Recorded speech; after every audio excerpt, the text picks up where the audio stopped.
Hi friends, welcome to competitive cracker. ഞാൻ ആശാ ബിനീഷ്.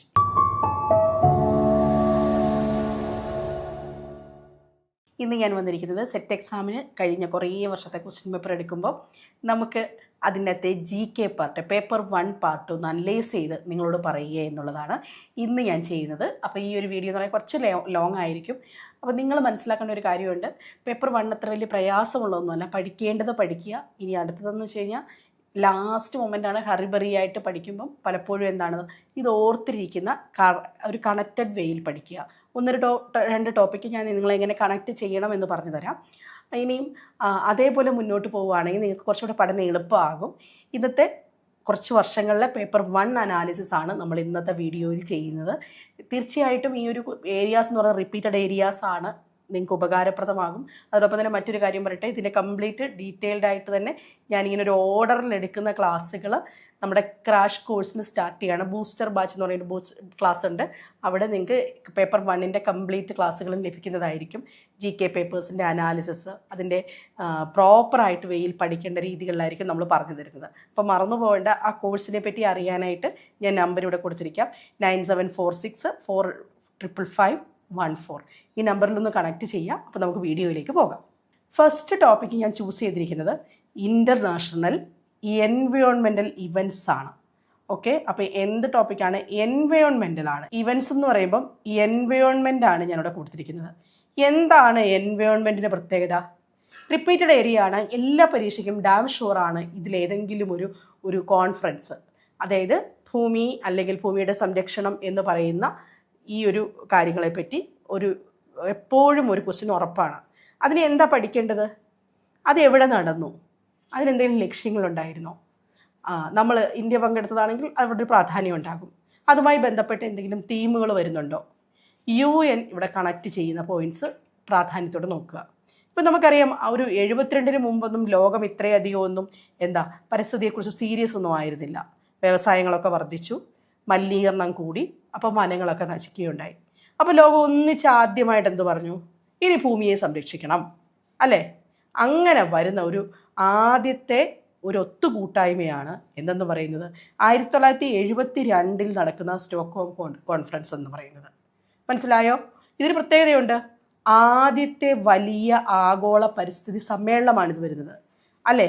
ഇവിടെ നിന്നും ഒരു സ്ഥാപനത്തിൻ്റെ ജന്മം വരുന്നു. അതാണ് UNEP എന്ന് പറയുന്നത്. എന്താ UNEP? അപ്പോൾ എന്തിനെ പറ്റിയായിരിക്കും ഫോക്കസ് ചെയ്യുന്നത്? യുണൈറ്റഡ് നേഷൻസ് എൻവയോൺമെൻറ്റ് പ്രോഗ്രാം, അല്ലേ? അപ്പോൾ ഇതെന്താണ്? ഒരു UNEP പഠിക്കുമ്പം എൻവയോൺമെൻറ്റുമായി ബന്ധപ്പെട്ടൊരെണ്ണം പഠിച്ചു. ഈ UNEP എവിടെയാണ് ഇതിൻ്റെ ഹെഡ് ക്വാർട്ടേഴ്സ്? സാധാരണ പരീക്ഷയ്ക്ക് ചോദിക്കാറുണ്ട്. എവിടെയാണ്? കെനിയയിലെ നെയ്റോബിയാണ്, അല്ലേ? നെയ്റോബി. ക്ലിയർ ആയോ? അപ്പോൾ ഇവിടുത്തെ നമ്മൾ എന്തോടെ പഠിച്ചു പോയി?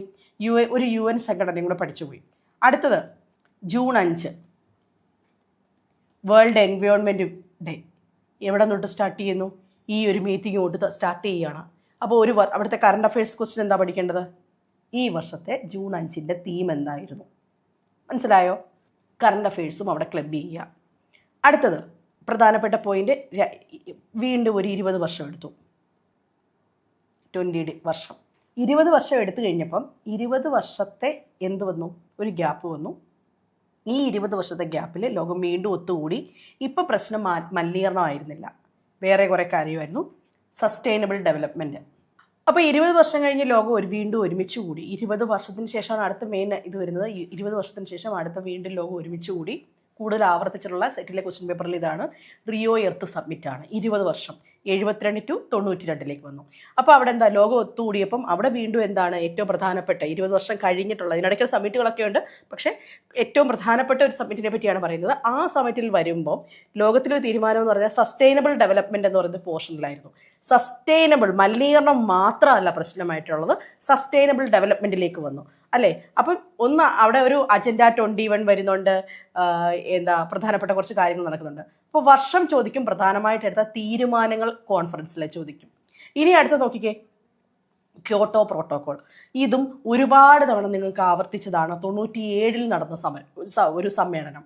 നോക്കിയേ, വീണ്ടും 5 വർഷത്തിന് ശേഷം നടന്നു. ഇവിടെ നമ്മൾ അവിടെ എന്നിട്ട് ചർച്ച ചെയ്തത് ഭൂമി എങ്ങനെയാണ് ചൂടാകുന്നത്, ചൂടാകാൻ കാരണം എന്താണ്, ഇതാണ് ചോദിച്ചത് അല്ലേ. അപ്പോൾ അവിടെ വന്ന ഒരു പോയിന്റാണ് ഗ്രീൻ ഹൗസ് ഗ്യാസസ്. എന്താ ഗ്രീൻ ഹൗസ് ഗ്യാസസ് എന്ന് പറഞ്ഞു കഴിഞ്ഞാൽ അതിനെ കുറയ്ക്കാൻ വേണ്ടി, എന്തുകൊണ്ട് ഭൂമി ചൂടാകുന്നു, ആ ചൂടാകുന്നത് കുറയ്ക്കാൻ വേണ്ടി ഒരു കരാറുണ്ടാക്കി. ആ കരാറിന് കൊടുക്കുന്ന പേരാണ് ക്യോട്ടോ പ്രോട്ടോകോൾ. മനസ്സിലായോ? അപ്പം നിങ്ങളോട് ഇങ്ങനെ ചോദിക്കുന്നു, ഗ്രീൻ ഹൗസ് ഗ്യാസസിനെ കുറയ്ക്കാൻ വേണ്ടി എടുത്ത ഏത് പ്രോട്ടോകോൾ ആണെന്ന് ചോദിച്ചാൽ ക്യോട്ടോ പ്രോട്ടോകോൾ അല്ലേ. മനസ്സിലായല്ലോ.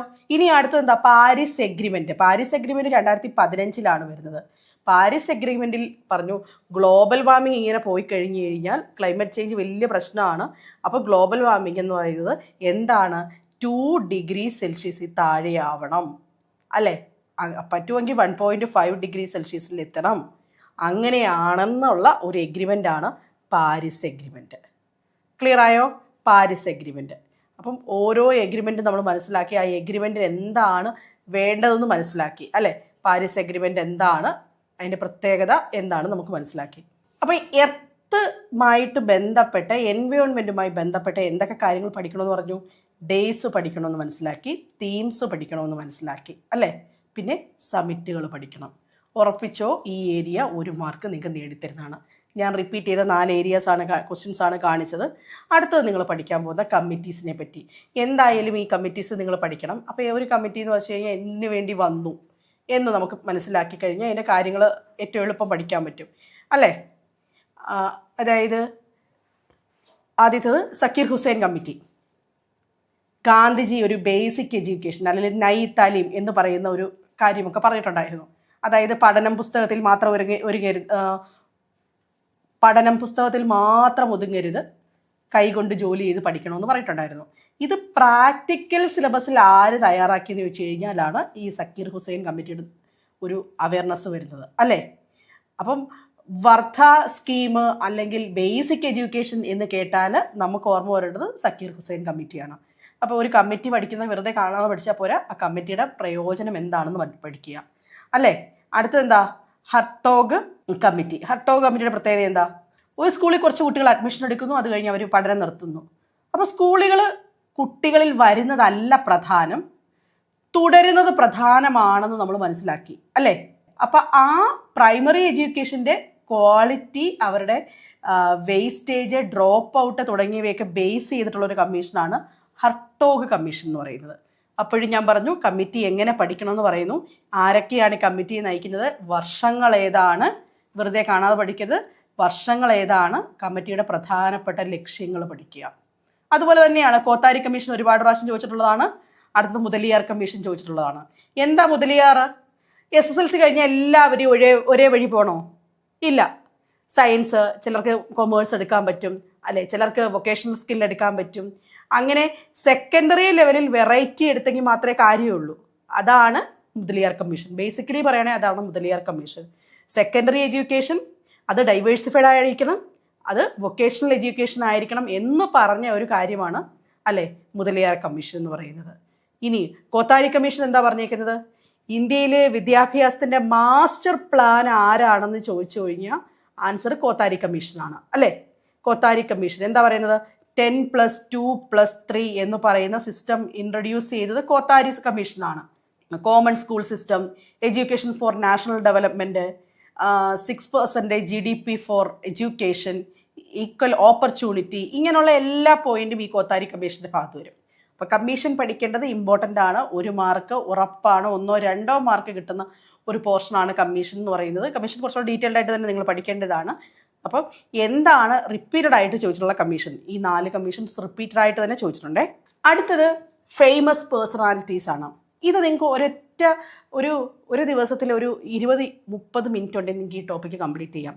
ജവഹർലാൽ നെഹ്റു, അദ്ദേഹത്തിൻ്റെ ഫേമസ് ആയിട്ടുള്ള പുസ്തകങ്ങൾ, അദ്ദേഹത്തിൻ്റെ കോട്ട്സുകൾ, അദ്ദേഹം ആരായിരുന്നു. അപ്പം പൊസിഷൻസ് ഇമ്പോർട്ടൻ്റ് ആണ്. പ്രധാനപ്പെട്ട വ്യക്തികളെ പറ്റി പറയുമ്പം ഇപ്പം അദ്ദേഹത്തിന് എന്തെങ്കിലും വിശേഷണങ്ങളുണ്ടെങ്കിലും, ഇപ്പോൾ മിസൈൽ മാന് അങ്ങനെയൊക്കെ ചോദിക്കുന്ന ഒരു റാൻഡം ക്വസ്റ്റ്യൻസ് ഇവിടെ ചോദിക്കും. അദ്ദേഹത്തിൻ്റെ പുസ്തകങ്ങൾ ചോദിക്കും. എന്തെങ്കിലും സമരങ്ങളോ എന്തെങ്കിലുമൊക്കെ അവരുമായിട്ട് റിലേറ്റ് ചെയ്തിട്ടുണ്ടെങ്കിൽ അത് വളരെ ഇമ്പോർട്ടൻ്റ് ആണ്. അപ്പം ഏറ്റവും കൂടുതൽ ചോദിച്ചിട്ടുള്ള നെഹ്റുവിനെ പറ്റി ചോദിച്ചിട്ടുണ്ട്, ഗാന്ധിജിയെ പറ്റി ചോദിച്ചിട്ടുണ്ട്, സ്വാമി വിവേകാനന്ദനെ പറ്റി ചോദിച്ചിട്ടുണ്ട്, അരവിന്ദ ഘോഷിനെ പറ്റി ചോദിച്ചിട്ടുണ്ട്, രവീന്ദ്രനാഥ് ടാഗോറിനെ പറ്റി ചോദിച്ചിട്ടുണ്ട്. ഇങ്ങനെയൊക്കെയുള്ള ആൾക്കാരെ പറ്റി, ഇത് ഒരുപാട് ആൾക്കാരെ പറ്റി ചോദിച്ചിട്ടുണ്ട്. നമ്മളെ ഏറ്റവും ഇമ്പോർട്ടൻ്റ് ആയിട്ടുള്ള ആൾക്കാർ അവരിതിന് റീസെൻ്റ് ആരായിരിക്കും വരുന്നത്? റീസെൻ്റ് വരുന്നത് അവർക്കെതിരെ അവാർഡ് കിട്ടുകയോ അവർ മരണപ്പെടുകയോ ഒക്കെ ചെയ്തു കഴിഞ്ഞാൽ ഈ പ്രധാനപ്പെട്ട ഫേമസ് പേഴ്സണാലിറ്റി അവിടെയും വരാറുണ്ട്. ഓക്കെ, ഇനിയും അടുത്ത പോയിന്റ്, ഓർഗനൈസേഷൻ വളരെ ഇമ്പോർട്ടൻ്റ് ആണ്. പക്ഷെ അവിടെ എപ്പോഴും ഓർഗനൈസേഷൻ എന്ന് പറയുമ്പം UN ആൻഡ് UN റിലേറ്റഡായി ചോദിക്കും. അതേപോലെ തന്നെയാണ് SCERT, NEUPA, അടുത്തത് SIET, NCTE തുടങ്ങിയ കാര്യങ്ങൾ എപ്പോഴും അവിടെ ചോദിക്കാറുണ്ട്. കൂടുതലും വിദ്യാഭ്യാസവുപരമായി ബന്ധപ്പെട്ട കാര്യങ്ങൾ കൂടുതൽ പരിഗണന കൊടുക്കാറുണ്ട്. ദെൻ കമ്പ്യൂട്ടറാണ് നമ്മൾ പഠിക്കുന്നത്. കമ്പ്യൂട്ടറുമായി ബന്ധപ്പെട്ട കുറേയധികം കാര്യങ്ങളുണ്ട്. പക്ഷേ ജനറേഷൻ ഓഫ് ഇൻ്റർനെറ്റ് ഈ ഒരു പരീക്ഷയ്ക്കാണ് കൂടുതലും ചോദിക്കുന്നത്. ഏതെങ്കിലും ഒരു ക്വസ്റ്റ്യൻ പേപ്പറിൽ കാണാതെ പോയിട്ടില്ല. വെബ് 1.0, 2.0, 3.0 അല്ലെങ്കിൽ 4.0 എന്ന് പറയുന്ന എല്ലാം കൃത്യമായി തന്നെ ചോദിച്ചിട്ടുണ്ട്. അപ്പോൾ അതിൻ്റെ ആ വെബിൻ്റെ ജനറേഷൻ ഒന്ന് നോക്കിയിരിക്കുന്നത് നല്ലതായിരിക്കും. അടുത്തത് national initiative by India's ministry of education. അവിടെ കൊണ്ടുവരുന്നത് പുതിയ പുതിയ പദ്ധതികളായിരിക്കും കൂടുതലും ചോദിക്കുന്നത്. FLN മിഷന്, NIPUN ഭാരത് മിഷന്, അടുത്തത് വികാസ് ഭാരത് മിഷന്, PMV വിദ്യ തുടങ്ങിയ കാര്യങ്ങളൊക്കെ ചോദിച്ചിട്ടുണ്ട്. അപ്പോൾ അതേപോലുള്ള ടോപ്പിക്ക് കറണ്ട് അഫെയർസുമായിട്ടും ബന്ധപ്പെട്ട് പഠിക്കാൻ ശ്രമിക്കുക. ഇനിയും ഈ പറഞ്ഞ പോർഷൻസ് ഒക്കെ തീരാൻ വേണ്ടി കുറേ അധികം സമയമൊന്നും വേണ്ടായിരുന്നു. ആദ്യത്തെ പോർഷൻ നമുക്കൊരു കറണ്ട് അഫെയർസുമായി ബന്ധപ്പെട്ട് അല്ലെങ്കിൽ നിങ്ങൾക്ക് ഒരു നോട്ട് പ്രോപ്പറായിട്ടുണ്ടെങ്കിൽ ഒരു 1 day കൊണ്ടൊക്കെ തീർക്കാവുന്നതാണ്. പക്ഷേ ഇനി വരുന്ന ടോപ്പിക്ക് ഏറ്റവും ഇമ്പോർട്ടൻ്റ് ആണ്, പഠിക്കാൻ കുറച്ച് സമയം എടുക്കുന്നതാണ്. അത് കോൺസ്റ്റിറ്റ്യൂഷനാണ്. അപ്പോൾ നല്ല ക്ലാസ്സുകളുണ്ടെങ്കിൽ മാത്രമാണ് നിങ്ങൾക്കിത് പഠിക്കാൻ പറ്റുന്നത്. അതിലെ കുറച്ച് ഭാഗങ്ങൾ ഞാൻ പറയാം. റിപ്പീറ്റഡ് ഏരിയസ് മാത്രമാണ് ഞാൻ പറയുന്നത്. ഇത് വലിയൊരു ടോപ്പിക്കാണ്.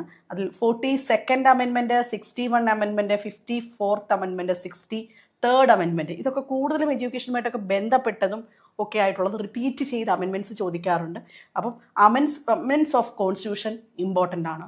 അത് പഠിക്കാനും ഞാൻ ആദ്യം തുടങ്ങിയതുപോലെ തന്നെ ആദ്യം ഇത് പഠിക്കണമെങ്കിൽ ഒരു കഥ വെച്ച് തന്നെ നമുക്കിത് പഠിക്കാവുന്നതേ ഉള്ളൂ. കോൺസ്റ്റിറ്റ്യൂഷൻ നന്നായിട്ട് അറിയുന്ന ഒരു അധ്യാപകന് നിങ്ങൾക്ക് ഇതിനെ ഹെൽപ്പ് ചെയ്യാൻ പറ്റും. നിങ്ങൾ വെറുതെ ചുമ്മാ യൂട്യൂബിൽ പോയി കുറച്ച് വീഡിയോസ് കണ്ടു, ഇതിൻ്റെ ക്വസ്റ്റ്യൻസ് PYQ പഠിച്ചു, അവിടെ ചെല്ലുമ്പോൾ നിങ്ങളിത് ഓർക്കത്തില്ല. അതിൽ നിന്ന് ഒരു അഡ്വാൻസ് ലെവൽ ക്വസ്റ്റ്യൻ വന്നു കഴിഞ്ഞാൽ നിങ്ങൾക്ക് ഇത് ഓർക്കാൻ പറ്റില്ല. അപ്പോൾ നമുക്കിതിനെ കഥ പോലെ പഠിച്ചിട്ട് ഇത് പോകാവുന്നതേ ഉള്ളൂ. അതായത് 42nd അമെൻമെൻറ്റ് എന്ന് പറയുന്നത് മിനി കോൺസ്റ്റിറ്റ്യൂഷനാണ് അല്ലേ? നമുക്കറിയാം മിനി കോൺസ്റ്റിറ്റ്യൂഷന്. അതായത് ഇത്രയധികം മാറ്റങ്ങൾ ഒരുമിച്ച് കൊണ്ടുവന്ന മറ്റൊരു ഭേദഗതി ഉണ്ടായിരുന്നില്ല. പ്രിയാമ്പിളിൽ 3 വാക്ക് വന്നു. എന്തൊക്കെയാ? സോഷ്യലിസ്റ്റ്, സെക്യുലർ, ഇൻറ്റഗ്രിറ്റി തുടങ്ങിയ 3 വാക്കുകൾ വന്നതാണ് ഈ 42nd അമെൻമെൻറ്റ് അല്ലേ? അപ്പം ഫണ്ടമെൻ്റൽ ഡ്യൂട്ടീസിൽ ഭരണഘടനയിൽ ആർട്ടിക്കിൾ 51A ചേർത്തതും ഒക്കെ ഇവിടെയാണ്. അപ്പോൾ ഈ മാറ്റങ്ങളൊക്കെ ഉണ്ടായത് ഈ 42nd അമെൻമെൻറ്റിലാണ് അല്ലേ? അപ്പോൾ അവിടെ വേണമെങ്കിൽ അങ്ങനെ ചോദിക്കാം, ഫണ്ടമെൻ്റൽ ഡ്യൂട്ടീസ് ഏത് അമെൻമെൻറ്റ് വഴിയാണ് അല്ലേ? ഫണ്ടമെൻ്റൽ ഡ്യൂട്ടീസ് ഏത് അമെൻമെൻറ്റാണ്? ഫണ്ടമെൻ്റൽ ഡ്യൂട്ടീസ് ഏത് അമെൻമെൻറ്റ് വഴി എന്ന് ചോദിച്ചു കഴിഞ്ഞാൽ നിങ്ങൾ 42nd amendment 42nd is equal to നിങ്ങൾക്ക് ഇങ്ങനെ ഓർത്ത് വയ്ക്കാൻ പറ്റും. 42nd is equal to duties അല്ലേ? ഫണ്ടമെൻ്റൽ വന്നു. അപ്പോൾ 61ാമത്തെ അമെൻമെൻറ്റ് എന്താണ്? 1998 വന്ന സംഭവമാണ് ഈ 61ാമത്തെ അമെൻമെൻറ്റ് എന്ന് പറയുന്നത്. ഇന്ത്യയിൽ വോട്ട് ചെയ്യാനുള്ള പ്രായം എത്രയാണിപ്പോൾ? ശരിക്കും ഇപ്പോൾ 18 വയസ്സ്. പക്ഷെ പണ്ട് എത്ര ആയിരുന്നു? 21 വയസ്സ് അല്ലേ? അതായത് 21 ഇത് 18ലേക്ക് മാറിയ അമെൻമെൻറ്റ് എന്ന് പറഞ്ഞാൽ എന്താണ്? 61 അമെൻമെൻ്റ് ആണ്. മറന്നു പോകരുത്, 61. അപ്പം 61ന് എന്താ പ്രത്യേകതയുള്ളത്? ഈ വോട്ടറ്റ് 18 മാറിയത് എന്തിലാണ്? ഇതിലാണ്. ഇനി 1986 ഒരു അമെൻമെൻ്റ് ഉണ്ട്. എന്താ? 55ാമത്തെ അമെൻമെൻറ്റ്. ഇത് കുറച്ച് അത്ര വലിയ ഇമ്പോർട്ടൻ്റ് ആയിട്ടൊന്നും അല്ല, എപ്പോഴും റിപ്പീറ്റഡ് ആയിട്ട് കാണുന്നതല്ല. അരുണാചൽ പ്രദേശിന് പ്രത്യേക ഭരണഘടനാ വ്യവസ്ഥകൾ നൽകിയത് അവിടെയാണ്. 371H ഒരു പ്രാവശ്യമാണിത്. റിപ്പീറ്റഡ് ആയിട്ടൊന്നും പറയാൻ പറ്റില്ല, എന്നാലും ചിലപ്പോൾ ചില സംസ്ഥാനങ്ങൾക്ക് കൊടുക്കുന്ന പരിധി വെച്ചിട്ട് ഇത് പറയാൻ പറ്റും. ഒരു പ്രാവശ്യം ചോദിച്ചിട്ടുണ്ടായിരുന്നു. 371 ആർട്ടിക്കിൾ ഏത് സംസ്ഥാനവുമായിട്ട്? അരുണാചൽ പ്രദേശ്. അടുത്തത് അതുപോലെ തന്നെ 63ാമത്തെ അമെൻമെൻറ്റ്. 63ാമത്തെ അമെൻമെൻറ്റ് എന്ന് പറയുമ്പോൾ 1989 അമെൻമെൻ്റ് ആണ്. ഇത് പഞ്ചാബിന് എമർജൻസി പിൻവലിക്കാനായിട്ട് ഒരു പ്രത്യേക വ്യവസ്ഥ കൊണ്ടുവന്നു. അത് പിൻവലിച്ചത് 63ാമത്തെ അമെൻമെൻറ്റിലാണ്. അതായത് 59th പഞ്ചാബിന് എമർജൻസി പ്രഖ്യാപിക്കാനായിട്ട് 59 വന്ന 59ാമത്തെ അമെൻമെൻറ്റ് പിൻവലിച്ചതിൽ ഏതാണ്? 63ാമത്തെ അമെൻമെൻ്റ് ആണ് അല്ലേ? അപ്പോൾ സെറ്റ് പരീക്ഷയ്ക്ക് ശരിക്കും എന്ത് ചോദിക്കത്തില്ല? നമ്പർ മാത്രമല്ല ചോദിക്കുന്നത്, അതിൻ്റെ പ്രത്യേകത ചോദിക്കും, അതുമായി ബന്ധപ്പെട്ട ആർട്ടിക്കിൾ ചോദിക്കും, ഏത് അവകാശം അല്ലെങ്കിൽ അതിന് എന്ത് മാറ്റം കൊണ്ടുവന്നൊക്കെ ചോദിക്കും. അപ്പം ഓരോ അമെൻമെൻറ്റിനും പ്രധാനമായിട്ട് ഓർക്കേണ്ട, ഇപ്പം 4 അമെൻമെൻ്റാണ് ഞാനിവിടെ തന്നേക്കുന്നത്, അതുപോലെ തന്നെ പ്രധാനപ്പെട്ട അമെൻമെൻറ്റിന് ഒരു 2 or 3 പോയിൻറ്റ്സ് ഓർത്ത് വെച്ച് കഴിഞ്ഞാൽ നിങ്ങൾക്കത് ഓർത്തെടുത്ത് കോൺസ്റ്റിറ്റ്യൂഷൻ പഠിക്കാൻ പറ്റും. പിന്നെ മൗലികാവകാശങ്ങൾ, മൗലിക കർത്തവ്യങ്ങൾ, അവിടെ നിന്നാണ് ക്വസ്റ്റ്യൻസ് വരുന്നത്. അതോടൊപ്പം തന്നെ ഭരണഘടനയുടെ ആമുഖവും ചോദിക്കാറുണ്ട്. അടുത്തത് കേരളയുമായി ബന്ധപ്പെട്ട പോർഷനാണ്. കേരളയുടെ ജോഗ്രഫിയാണ്. ഇപ്പം ഞാനിവിടെ ലേക്ക് മാത്രമാണ് കൊടുത്തത്. റിവർ, ലേക്ക്, പശ്ചിമഘട്ടത്തിൻ്റെ പ്രത്യേകത തുടങ്ങിയ കാര്യങ്ങൾ കൃത്യമായി നിങ്ങൾ പഠിക്കണം. ഏറ്റവും വലിയ ലേക്ക് ഏത്? ഏറ്റവും വലിയ കായലേത്? അല്ലേ? അല്ലെങ്കിൽ തെക്കേയറ്റത്ത് കിടക്കുന്നത് ഒരു കേരളത്തിൻ്റെ ഒരു പ്രധാനപ്പെട്ട ഭൂമിശാസ്ത്രത്തിൻ്റെ ഒരു സവിശേഷത. PSC ബുള്ളറ്റിനൊക്കെ ഉണ്ടെങ്കിൽ അതിൻ്റെ ഒരു ഫ്രണ്ട് പേജിലുണ്ടാവും. തെക്കേയറ്റത്തെ ഗ്രാമപഞ്ചായത്ത്, വടക്കേയറ്റത്തെ ഗ്രാമപഞ്ചായത്ത്, ഏറ്റവും വലിയ ലേക്ക്, ഏറ്റവും വലിയ കൊടുമുടി, ഇത് തുടങ്ങിയ കാര്യങ്ങളെല്ലാം കൂടെ ഒരു ചെറിയ നോട്ടുണ്ടാകും. അത് പഠിച്ചു കഴിഞ്ഞാൽ കേരളത്തിൻ്റെ ഒരു ചെറിയ ഭൂമിശാസ്ത്രം അത് ഉറപ്പായിട്ടും അവിടെ ചോദിക്കും. അപ്പം ഈ ഒരു പോയിന്റിൽ കേരളത്തിൻ്റെ ഭൂമിശാസ്ത്രമാണ് ഏറ്റവും ഇമ്പോർട്ടൻ്റ് ആയിട്ട് ചോദിക്കുന്നത്.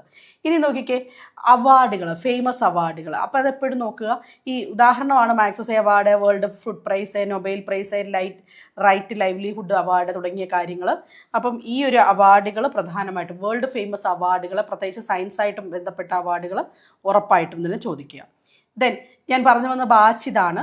ടർബോ മോഡ് എന്ന് പറഞ്ഞൊരു ബാച്ചാണ്. സെറ്റ് 2026 ബൂസ്റ്ററിന് വേണ്ടി ബൂസ്റ്റർ ബാച്ചാണ്. ഈ പറഞ്ഞ എല്ലാ ദിവസവും ഡെയിലി വർക്കൗട്ടുകളുണ്ടാവും, പ്രീവിയസ് ഇയർ ക്വസ്റ്റ്യൻ പേപ്പേഴ്സ് ഉണ്ടാവും, 15 മോഡൽ ക്വസ്റ്റ്യൻസ് ഉണ്ടാവും, 40 hours ലൈവ് ക്ലാസ് ഉണ്ടാവും, ഡെയിലി റിവിഷൻസ് ഉണ്ടാകും, ഇൻഡിവിജ്വൽ മെൻറ്റർഷിപ്പ് ഉണ്ടാകും. അപ്പോൾ ഇതൊക്കെ കിട്ടണമെന്നുണ്ടെങ്കിൽ നിങ്ങൾ ഈ ടർബോ മോഡിൽ തന്നെ നിങ്ങളെല്ലാവരും തന്നെ വരിക, പഠിക്കാം, നമുക്ക് ഒരുമിച്ച് പഠിക്കാം. ഇനിയും ഇതിൻ്റെ സെക്കൻഡ് പാർട്ട് ഞാൻ മറ്റൊരു വീഡിയോയുമായിട്ട് ചെയ്യാം. വീണ്ടും കാണാം. നന്ദി.